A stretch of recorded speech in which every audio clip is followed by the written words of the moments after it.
Hallo, heute wollte ich das Buch Biskaya von Schwarz-Rund vorstellen. Es ist Ende letzten Jahres erschienen und gehört definitiv mit zu meinen Lieblingsbüchern.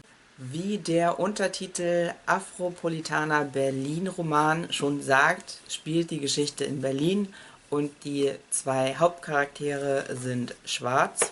Die Geschichte folgt episodenweise den Hauptcharakteren Tew und Dwayne. Die beiden haben neben Berlin auch noch die Insel Biskaya als gemeinsamen Nenner.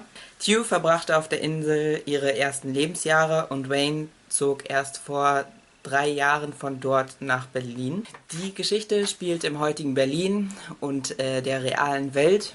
Jedoch ist die Insel Biskaya in die EU aufgenommen worden und damit das erste Land, dessen überwiegende Bevölkerung schwarz ist und das auch als Selbstverständnis hat. Die Geschichte von Tew nimmt, glaube ich, etwas mehr Raum ein in dem Roman. Sie ist zu Beginn Mitte 20 und die Sängerin von einer Indie-Band. Mit der Band hat sie allerdings eigentlich nur die Musik gemeinsam und sie erlebt sehr viel Rassismus, Sexismus und Homofeindlichkeit von den anderen Bandmitgliedern. Sie kämpft auch sehr mit Mental Health Issues und so werden einige Situationen sehr eindrücklich beschrieben, in denen sie dissoziiert. Ich kenne das so in der Form nicht und kann das deswegen nicht ganz nachvollziehen und nachfühlen, aber ich hatte das Gefühl, dass die Autorin Schwarz-Rund die Situation trotzdem so verständlich für mich darstellt, dass ich den Kontakt zu der Hauptperson, warum sie wie handelt und denkt, nicht verloren habe. Für mich persönlich war besonders der Abschnitt, in dem es um Psychiatrie ging, sehr hart. Sie erlebt in der Psychiatrie rassistische und sexistische und auch sexualisierte Gewalt, was mich emotional sehr stark getroffen hat, sodass ich beim ersten Lesen das Buch auf jeden Fall erstmal zur Seite weglegen musste und eine Pause beim Lesen gemacht habe.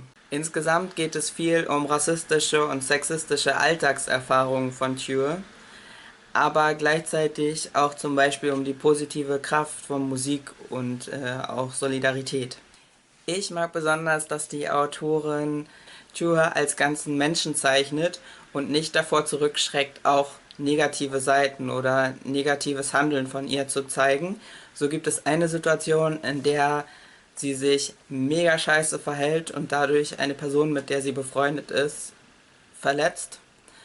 Und das ist scheiße, wird da auch nicht beschönigt, aber so sind Menschen, nobody's perfect. Und dann gibt es als weitere Hauptperson noch Dwayne, der auf dem Rückentext von dem Buch überhaupt nicht vorkommt. Auch Teile von seiner Geschichte werden in dem Roman erzählt. Er ist, wie gesagt, neu in Deutschland und ein studierter Fotograf. Sein Abschluss, den er auf Biskaya gemacht hat, wird allerdings in Deutschland nicht anerkannt und so muss er als Optiker arbeiten.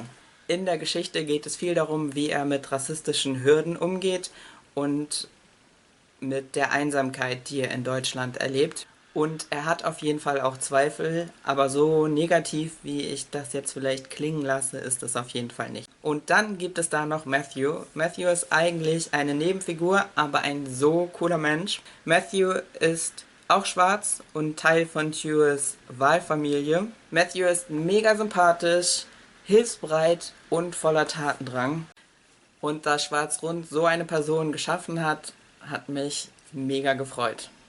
Biskaya ist das erste Buch, was ich in meinem Leben freiwillig zum zweiten Mal gelesen habe.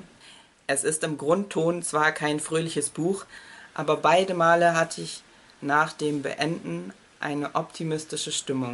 Die Menschen in dem Buch sind gesellschaftlich sehr unterschiedlich positioniert, ohne dass es auf mich so wirkt, als ob sie eine Quote erfüllen sollten. So gibt es zum Beispiel Nebenfiguren, die trans sind, die deswegen aber nicht geothert werden und gleichzeitig wird Transfeindlichkeit in der Gesellschaft nicht geleugnet. Ich habe das Gefühl, in dem Buch wird eine Welt beschrieben, wie ich sie sehe, halt mit anderen Bildern und aus anderen Winkeln. Und das ist so unglaublich erfrischend. Wie ihr merkt, bin ich mega begeistert von diesem Buch. Falls jemand anders auch was dazu gelesen hat, würde mich eure Meinung interessieren. Was haltet ihr von der Geschichte? Was hat euch besonders gefallen oder auch überhaupt gar nicht, was mir nicht aufgefallen ist? Und könnt ihr vielleicht auch andere Bücher empfehlen, die so ähnlich sind? Bis zum nächsten Mal. Tschüss.